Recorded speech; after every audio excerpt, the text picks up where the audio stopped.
আসসালামু আলাইকুম। গাছ থেকে গাছ আর মাছ থেকে মাছ। আজকে আমরা রোপণ করব ড্রাগন গাছ থেকে ড্রাগন গাছ। আপনারা দেখবেন তার সরাসরি দৃশ্য। একটা ড্রামে 200 লিটার একটা ড্রামকে 2 টুকরা করে সেই ড্রামে মাটি দিয়ে ভরাট করে সেখানে সর্বোচ্চ 3টা করে গাছের টুকরা রোপণ করা যায়। আমরা একটা করে টুকরা রোপণ করেছি, আরও একটা টুকরা রোপণ করব। 3টা করব না, বেশি রোপণ করলে গাছ জঙ্গল হয়ে যায়, গাছের খাবার কমে যায়, ফল কম আসে, ছোট আসে। তো আমরা 2টা করে রোপণ করব।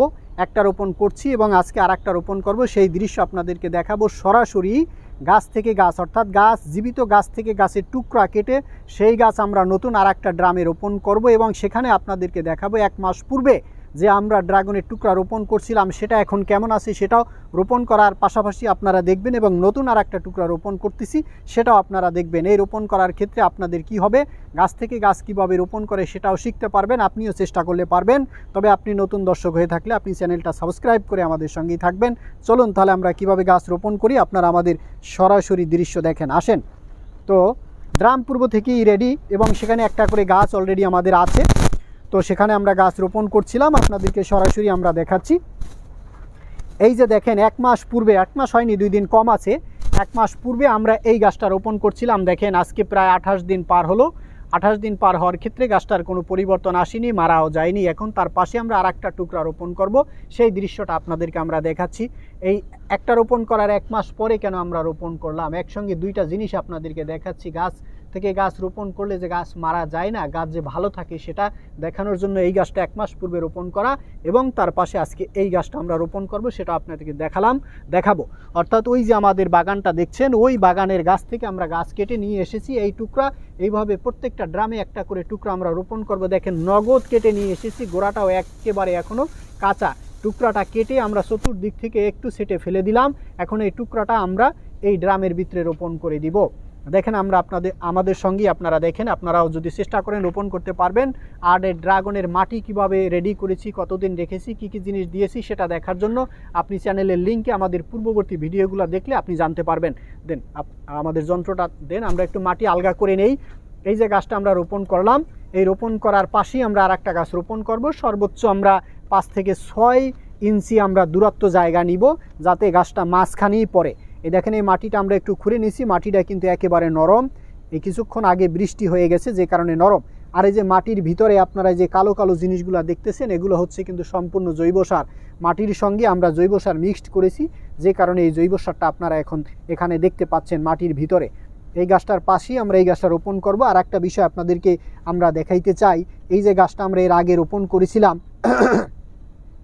গাছটা আপনারা আমাদের নতুন গাছটা রোপণ করার পাশাপাশি আগের গাছটা আপনারা দেখে নেন যে গাছটার কোনো পরিবর্তন আসছে কিনা।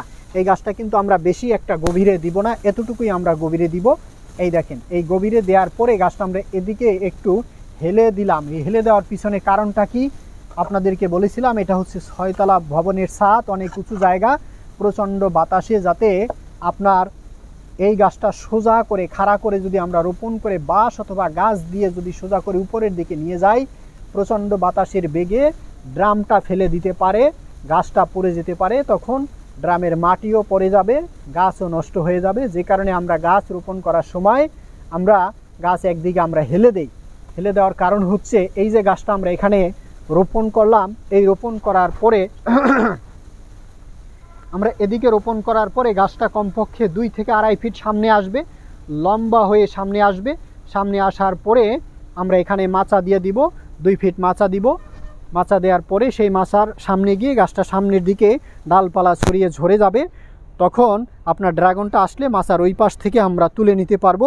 গাছটা একটু কাছাকাছি হয়ে গেছে, আমাদের আর একটু দূরত্বে রোপণ করা উচিত ছিল। আর একটা গাছ নিয়ে আসেন। দেখেন আমরা প্রত্যেকটা ড্রামই, এই যে ড্রামগুলো আপনারা দেখতেছেন, এই যে অনেকগুলো ড্রাম, একটু ভিউ করে দেখান সবাইকে।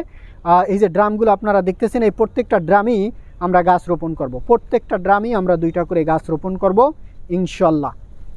গাছ ওইটা আপনি পাশাপাশি কাছাকাছি দেখতে পেলেও গাছের গোড়া কিন্তু দূরত্ব 6 ইঞ্চি থেকে 8 ইঞ্চি দূরত্বে আছে, সেটা নিয়ে কোনো সন্দেহ নেই। আপনাদেরকে এখানে আমরা আর একটা গাছ রোপণ করছি। দেখেন দর্শক, এই গাছের টুকরাটা একটু বড় ছোট কোনো সমস্যা না। গাছ যদি আপনার মারা না যায় সেক্ষেত্রে গাছ আপনার ডালপালা দিতে ছড়াতে কোনো অসুবিধা হয় না, ছোট হলেও ছড়াতে পারে। এই যে বর্তমান যে গাছটা আমরা রোপণ করছি এই গাছটাই কিন্তু আপনার ফল আসবে না। ফল আসবে এই যে ডালপালা দিয়ে গাছটা যে ছড়াবে, বড় হবে, লম্বা হবে, চতুর্দিকে ডালপালা দিবে, সেই ডালপালাতে কিন্তু আপনার ফল আসবে। অনেকেই প্রশ্ন করেন, ভাইয়া গাছ তো রোপণ করছি কিন্তু গাছে তো ফল আসে না, অনেকে কমেন্টস করেন। গাছে ভাইয়া ফল আসবে, গাছে যদি রোদ পায় আর গাছের গোড়ায় যদি খাবার পায়, গাছ যদি সতেজ থাকে, গাছে অবশ্যই ফল আসবে। তবে অনেকের ফুল ঝরে যায়, ফুল ঝরে যাওয়ার কারণ আমার পূর্ববর্তী ভিডিওতে দেখে নিতে পারবেন। তবে গাছে যদি রোদ পায় এবং গাছ যদি খাবার খেয়ে সতেজ থাকে, বেঁচে থাকতে পারে, গাছ যদি যত্ন নেন, আমাদেরও ফুল কিন্তু ঝরে যায়, দুই একটা ঝরে, 100-র ভিতরে একটা, 200-র ভিতরে 2টা, 3টা, 5টা সর্বোচ্চ ঝরে যায়। সব কিন্তু আমাদের ফুল ঝরে না, বাকি সব কিন্তু ফুল থেকে আমাদের ফল আসে ইনশাল্লাহ। আমরা আপনাদেরকে সব রোপণ করা দেখাইতে গেলে ভিডিও অনেক বড় হবে, তবে এই 2টা রোপণ থেকে আপনারা শিখতে পারেন। আপনাদেরকে বলবো আমাদের ভিডিও কেমন লাগে সেটা আপনারা জানাবেন, অথবা আপনাদের যদি কোনো পরামর্শ থাকে সেটাও আপনারা দিবেন। এবং আমার এই বাগানে আপনারা অন্যান্য কী কী গাছ দেখতে চান, কী কী গাছ সংরক্ষণ দেখতে চান, কী কী গাছ রোপণ করতে দেখতে চান, সেটা আপনারা কমেন্টসে অথবা মেসেজে আপনারা আমাদেরকে জানাবেন। আপনাদের কমেন্টসের উপরে ভিত্তি করে এই সমস্ত গাছ সংগ্রহ করে আমরা রোপণ করবো ইনশাল্লাহ, আপনাদেরকে দেখাবো।